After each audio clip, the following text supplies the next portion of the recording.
త్రిమూర్తి సాయిలోని సాయి లీలలు.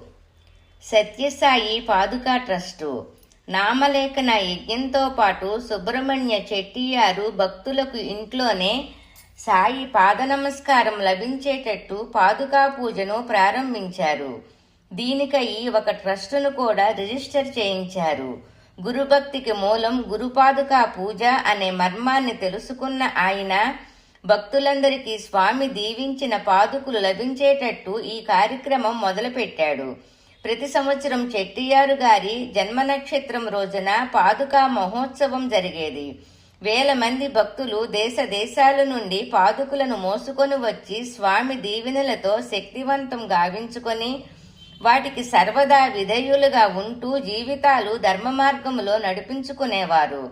పాదుకా ట్రస్టు పరంగా బంగారు పాదుకులు, నవరత్న పాదుకులు, ముత్యాల పాదుకులు, ఓం పాదుకులు, వెల్ పాదుకులు, శంఖచక్ర పాదుకులు, శివశక్తి పాదుకులను చెట్టియారు స్వామికి అర్పించుకున్నారు.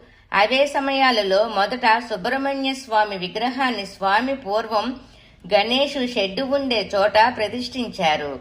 పూర్వకాలములో ఆ స్థలములో మహాత్ములైన గొప్ప ఋషులు చాలా సంవత్సరాలు తపస్సు చేసుకున్నారట. అంత పవిత్రమైనది ఆ స్థలం.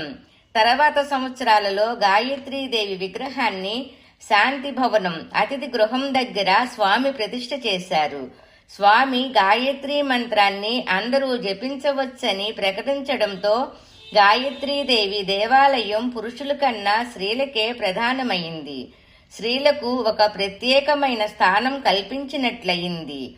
గాయనం చేసేవారిని రక్షించే అమ్మవారు గాయత్రి కావడంతో స్త్రీలు సదా భక్తితో, గీతాలతో, స్తోత్రాలతో అమ్మవారిని పూజిస్తుంటారు.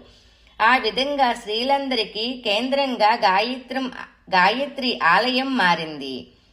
ఓం శ్రీ సాయినాథాయ నమః.